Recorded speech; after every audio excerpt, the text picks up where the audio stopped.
Ora bem, ontem começámos a ver arrays. Portanto, arrays é uma coleção de elementos indexados para um certo índice. Portanto, o primeiro índice é o número 0 e vai até à quantidade de elementos menos 1. Portanto, se tiver 10 elementos, os índices vai de 0 a 9. Portanto, isto são arrays indexados. Portanto, arrays permitem guardar mais do que um valor.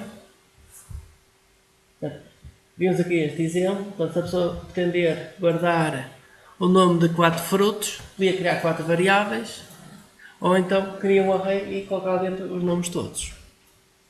Portanto, 4 frutos acaba por, aqui se isto fosse 4, acaba por ser quase indiferente, mas sem vez de ser 4, se fosse 100 ou 200 frutos, portanto já é muito mais simples utilizar um array do que utilizar muitas variáveis diferentes. Vimos como é que se podem criar arrays. Podemos ter arrays vazios, portanto é parênteses retos, criar um array vazio, ou então criar um objeto tipo array, a mesma coisa. Posso criar um array e indicar logo os elementos ou a quantidade de elementos, portanto se fosse só um parâmetro é a quantidade de elementos, portanto neste caso os elementos ficam todos undefined, ficam todos como estando não definidos. Podemos criar logo um array com elementos, portanto, entre os parênteses retos a gente coloca logo os diversos elementos. Os elementos podem ser de tipos diferentes. Sim. Sim. Boa tarde. Boa tarde. Sim. Portanto, os elementos aqui podem ser de tipos diferentes. Portanto, isto é o caso aqui deste segundo array, onde temos inteiros e strings misturadas. Mas podemos misturar todos os tipos de dados. Portanto, apesar que aqui em JavaScript nós nunca olhamos muito para os tipos de dados. A gente cria uma variável que serve para todos os tipos de dados. Mas aqui é importante salientar que o índice começa sempre em 0. Portanto, isto é uma revisão da aula anterior. Ora, quando se cria um array, podemos utilizar métodos para manipular o array. Portanto, estes métodos existem para todos os arrays. Portanto, os arrays têm uma propriedade importante que é o length. Portanto, isto tem mais propriedades, mas a mais importante é isto, length, que dá o comprimento do array. Portanto, isto devolve a quantidade de elementos que existe num array. E depois temos diversos métodos, vimos alguns, portanto, indexOf devolve a posição onde se encontra um determinado elemento. O push insere um elemento no fim, pop remove o elemento do fim, reverse inverte a ordem toda, sort ordena. Existem muitos mais métodos, portanto estes realmente são os mais utilizados. Vimos que para aceder a um elemento, obter um elemento é indicar qual é a posição que se quer, depois pode-se colocar numa variável ou numa expressão. Para alterar é a mesma coisa, indica-se qual é a posição que se pretende alterar e atribui-se um novo valor. Adicionar elementos. A pessoa pode adicionar elementos numa determinada posição, indicando qual é o índice. Para adicionar no fim, utiliza-se o método push para adicionar no fim, ou então adiciona-se na posição do comprimento do array. Portanto, esta é a primeira posição livre. E assim estamos a adicionar ao fim do array. Portanto, há estas duas possibilidades para remover ao pop e depois também vimos que há métodos para inserir no início do array. Portanto, em vez de inserir no fim, também se pode inserir no início. Vocês praticaram aqui estas instruções, para criar um array. Aqui quando se faz var myCar toma valor de cars. Portanto, isto o que ele está a fazer é ele está a colocar na variável myCars o endereço de memória onde está o outro array. Portanto, isto ele não cria um novo array. Isto faz com que existam duas variáveis que são sinónimos para o mesmo array. Portanto, neste caso o que aconteceu é que myCar e cars, portanto, as duas variáveis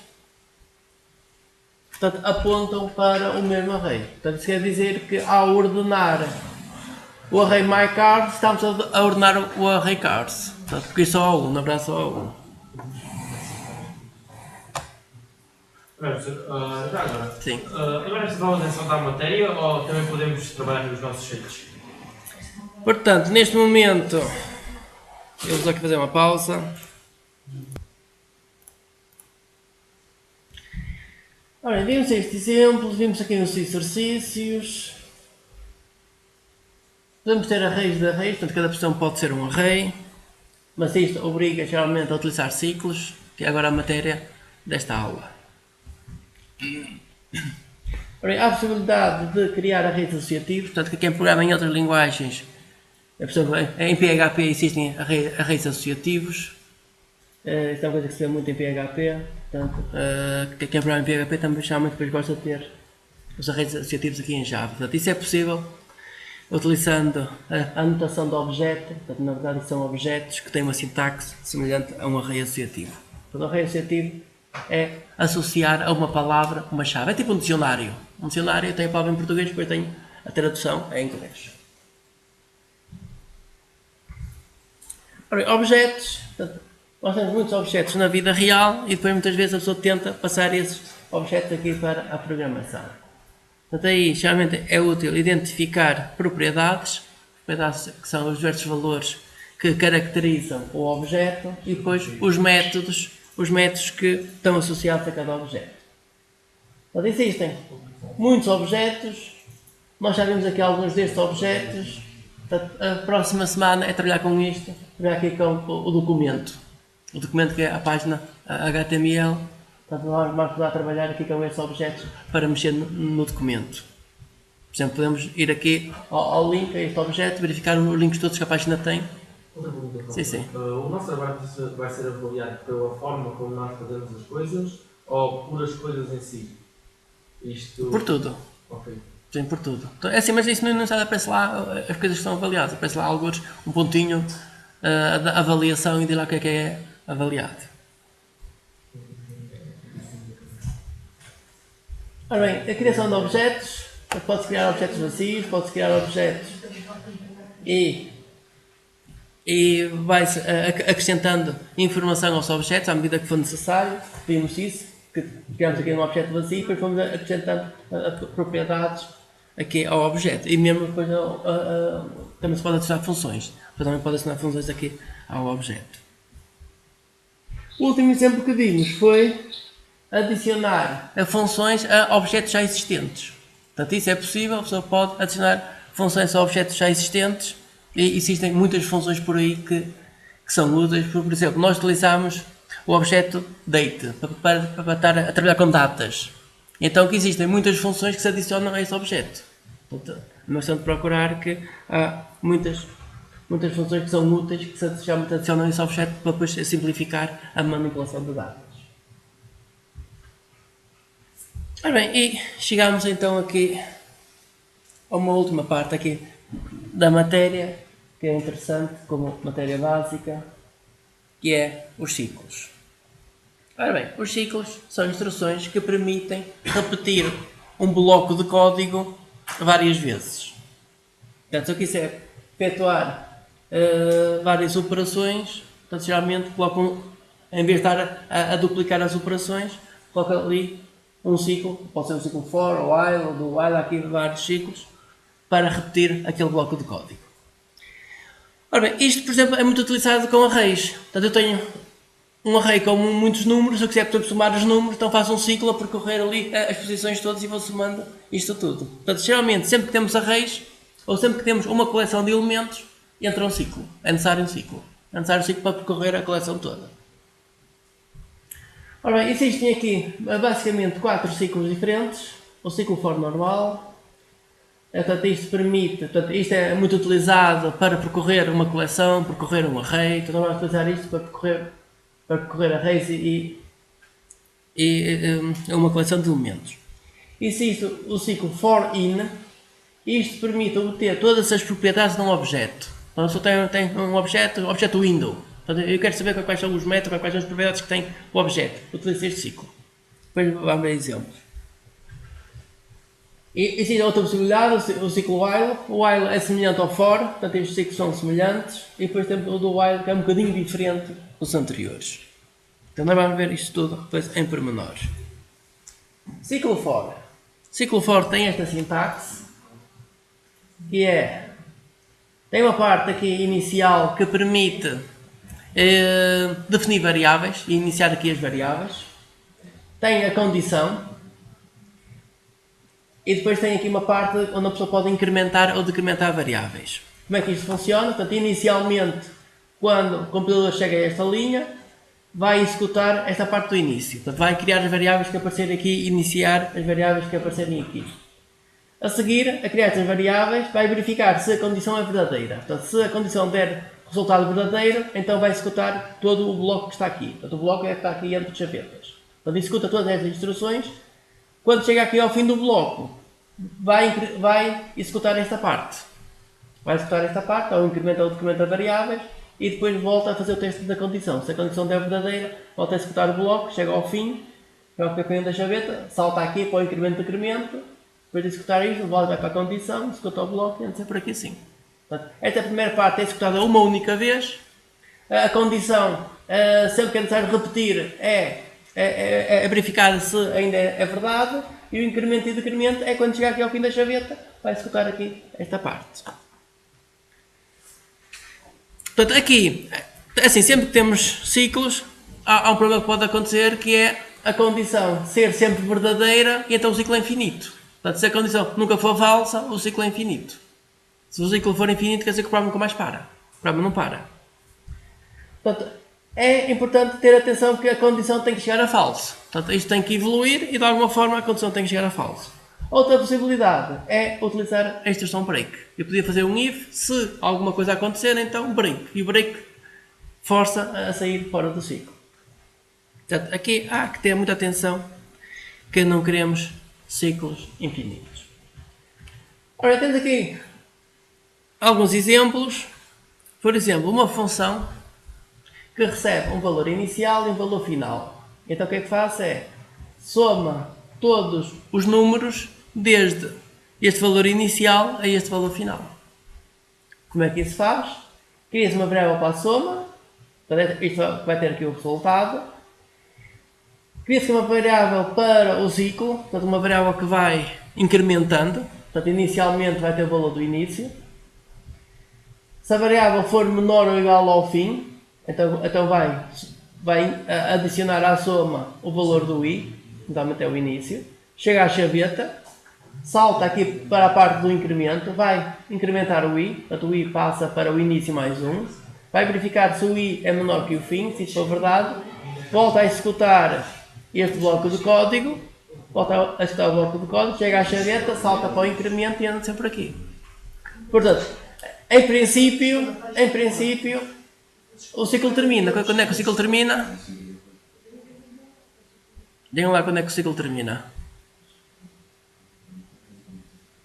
Termina quando o i for igual ao fim.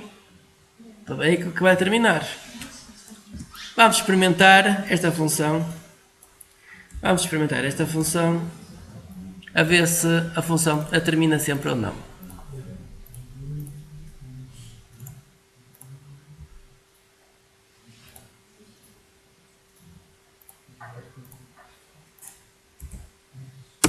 Portanto, a função é esta. Portanto, vocês podem fazer um copy-paste aí do PDF e copiam a função.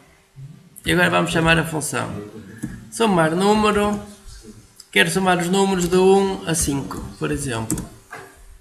Ele diz que de 1 a 5 é 15. Não sei se é, se não é. De 1 a 2. De 1 a 2 é 3. De 1 a 2 é 3, então se for de 1 a 3, dá 6. Sim. Aparentemente parece que a função está a funcionar.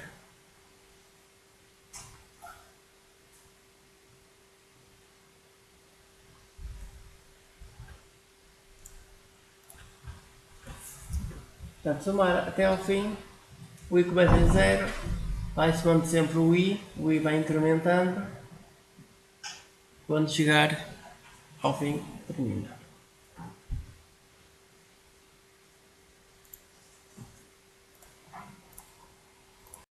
Tínhamos aqui um exemplo na qual primeiro vai incrementando os números desde o início até ao fim. Este último exemplo começa no fim até ao início. Começa no fim até ao início, quer dizer que vai decrementando, que é para chegar ao início. Portanto, eles fazem a mesma coisa, só que um utiliza incremento e outro utiliza decremento. Portanto, um começa no início Portanto, se a coisa no início tem que incrementar para chegar ao fim, a segunda função, como começa no fim, tem que decrementar para conseguir chegar ao início.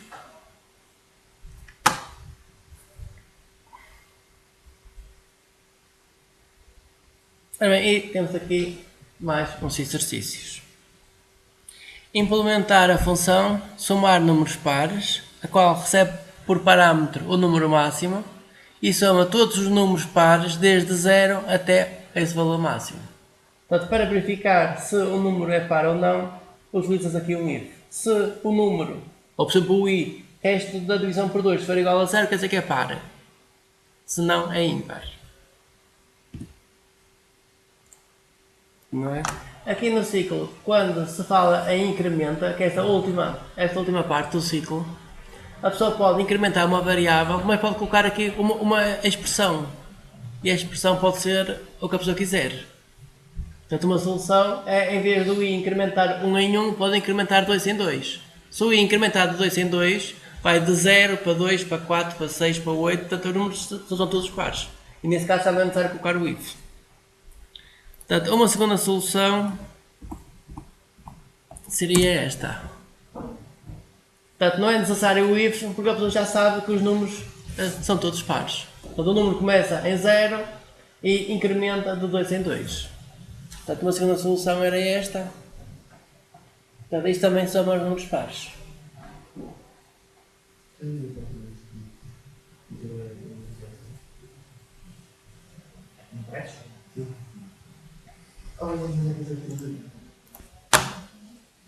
Próximo ciclo, ciclo for in. Ora bem, este ciclo serve para percorrer todas as propriedades de um objeto. Então, um objeto tem muitas propriedades e posso percorrer todas as propriedades de um objeto. Portanto, este ciclo termina sempre. Portanto, isto é um dos ciclos que termina sempre. Portanto, isto começa a percorrer as propriedades, quando as propriedades acabarem, o ciclo termina. Se for necessário, a pessoa pode usar a instrução break para parar a meio. Vamos ver um exemplo. Uma string. Se a pessoa definir uma string como sendo um objeto do tipo string, se a pessoa for olhar para a string, ele mostra a string assim. Mostra a string como sendo um objeto onde a propriedade 0 é o H, a propriedade 1 é a letra E, a propriedade 2 é a letra L. Portanto, se escreverem uma string desta forma, é assim que ele apresenta como sendo um objeto que tem um conjunto de propriedades. Para se juntar a string, então temos aqui um pequeno exemplo. Para cada propriedade x existente neste texto, vamos juntar aqui a uma string o valor da propriedade.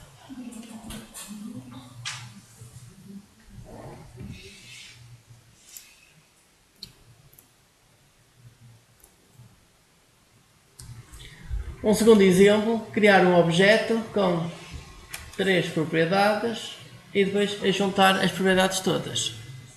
Portanto, isto é semelhante, portanto, é uma questão de criar aqui este objeto. Vamos aqui criar um objeto. Criar um objeto que tem estas propriedades. Vou limpar isto. Criar um objeto.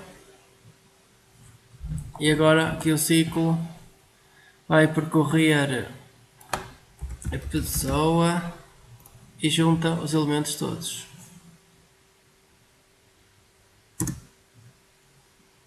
Deu tudo undefined. Pois, está mal aqui o ciclo. Isto é pessoa. Ok. E obteve-se os diversos valores que temos aqui no objeto. Se em vez de obter o valor, se a pessoa utilizar só a propriedade, portanto, eu vou alterar aqui o ciclo para mostrar só o nome de cada uma das propriedades. Então tens aqui os nomes das propriedades. Portanto, primeiro nome, último nome e a idade. Portanto, aqui a diferença é entre mostrar só a propriedade ou mostrar o conteúdo que está na propriedade, o valor que está associado à propriedade. Portanto, há estas duas possibilidades. Portanto, ou percorre-se Podemos percorrer o nome das propriedades ou podemos percorrer o conteúdo das propriedades. Portanto, tem ou uns valores ou outros valores.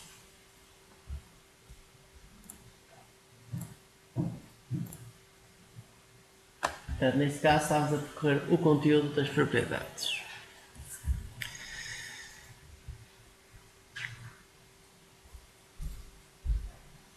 Agora, com o exercício tínhamos aqui implementar uma função que recebe uma string e devolve a string como sendo um array com as propriedades todas. Ou então, uma função que recebe uma string e devolve um array com cada uma das letras. Portanto, isto é mais ou menos semelhante a isto. Assim, vamos avançar isto que a seguir eu vou criar aqui um exercício melhor.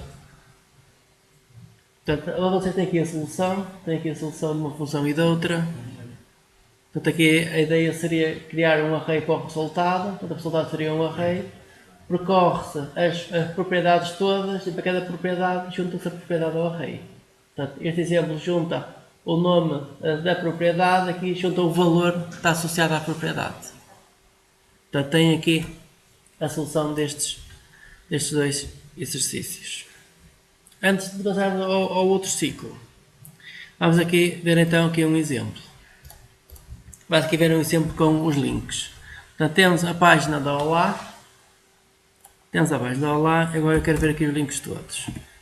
Documento.links índice 0. Portanto, isto mostra todo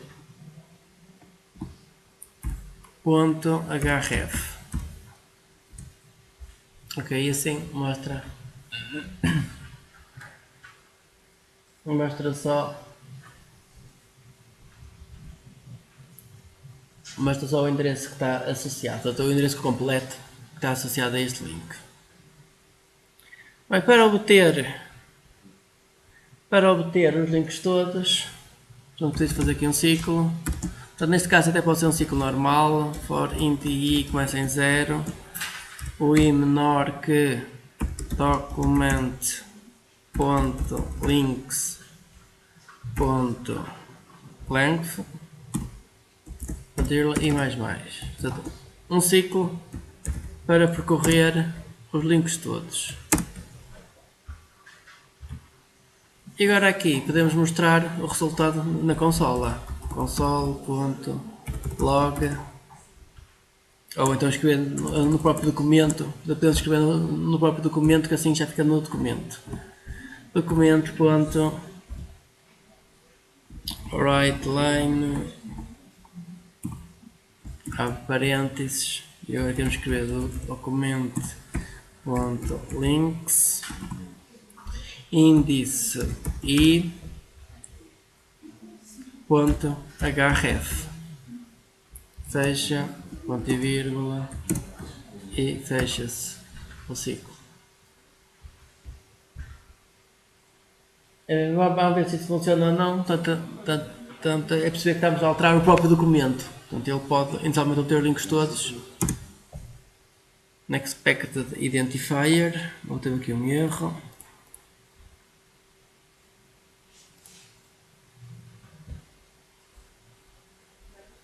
Documento.links.href.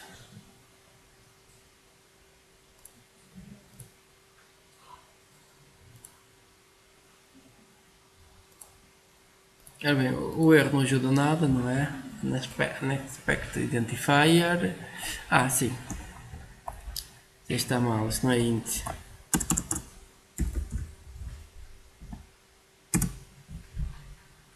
Sim, estava a achar esquisito.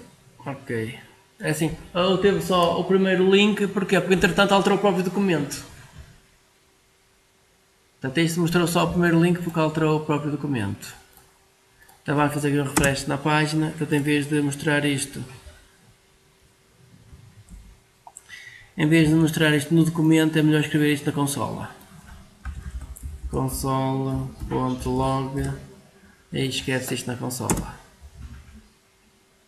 Ok, e aqui ele só obtém os links todos que a página tem. Portanto, o código está aqui.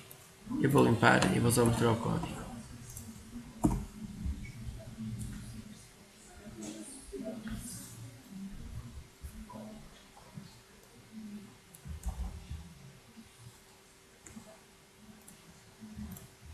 Vou dar aqui.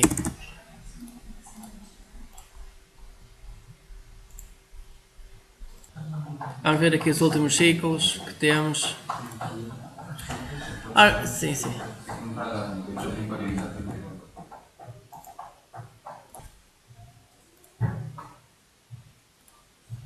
Ora bem, ciclo while.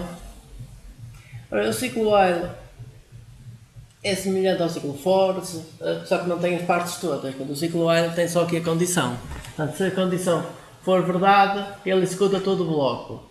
Quando a condição for falsa, ele para a execução do bloco.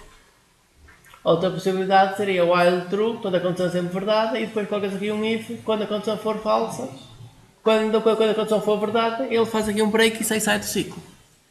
Portanto, a pessoa pode sair do ciclo ou quando a condição é falsa, ou através de um break. Portanto, aqui, geralmente o preferível é nunca utilizar os breaks para sair de ciclos. Portanto, isso não é uma coisa que se utiliza muito, portanto, geralmente o ciclo sai quando a condição é falsa.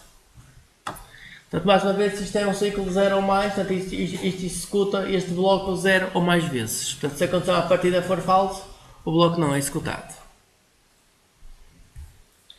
Exemplos, portanto, nós já vimos exemplos de somar os números desde um número inicial até o número final, e agora temos aqui a mesma coisa com um ciclo while. Portanto, as variáveis têm que ser declaradas antes do ciclo. Portanto, antes do ciclo temos a declaração das variáveis. Dentro do ciclo temos a soma e temos o incremento. Portanto, agora tem que passar tudo aqui para dentro do ciclo. Portanto, isto se calhar podia ter aqui um entercito aqui. E assim. Portanto, dentro do ciclo é preciso fazer a soma para se faz o incremento da variável, ele volta ao ciclo. Se a condição for verdade, continua a executar a soma e depois incrementa a variável e anda sempre aqui. Portanto, nós vimos que o ciclo for também é semelhante a isto. Assim, o ciclo for ou o ciclo while são muito semelhantes. Geralmente a pessoa utiliza o ciclo for quando sabe à partida a quantidade de vezes que vai executar o bloco. Se não sabe, pode utilizar um ciclo while. Temos aqui um segundo exemplo na qual utiliza-se um break para sair do ciclo. Portanto, o ciclo é um ciclo infinito, a condição é sempre verdade. Soma-se os elementos, incrementa-se a variável, se o i for menor que o início, break. Portanto, em vez de colocar a condição aqui no sítio certo dela, coloca-se num if e tem o mesmo resultado. Para terminar, um último ciclo do while. Portanto, este ciclo é diferente dos outros, porquê? Porque este ciclo executa o bloco uma vez e só depois é que testa a condição, a ver se vai repetir. Portanto, este ciclo é diferente dos outros. Portanto, este ciclo começa a executar tudo, depois testa a condição, se a condição for verdadeira, volta a repetir, senão termina o ciclo. E temos aqui, por acaso, não temos aqui nenhum exemplo aqui do ciclo do while, mas é semelhante aos anteriores, com a exceção de que o bloco é executado uma única vez. Bem, agora aqui, para terminar, uma última matéria, que é as funções iterativas versus funções recursivas. Portanto, nós aqui vamos só falar de funções iterativas, mas ficam com a noção de que também existem funções recursivas. Portanto, uma função iterativa é uma função que tem um ciclo e executa um bloco de código n vezes. Por exemplo, para calcular o fatorial de 5, portanto, o fatorial do número 5 é 5 vezes 4 vezes 3 vezes 2 vezes 1. Portanto, isto a pessoa pode ter aqui um ciclo que vai multiplicando os valores. Portanto, neste caso está a multiplicar o 2, depois o i é incrementado para 3, 2 vezes 3 vezes 4 vezes 5. Portanto, é isto que está aqui a ser calculado.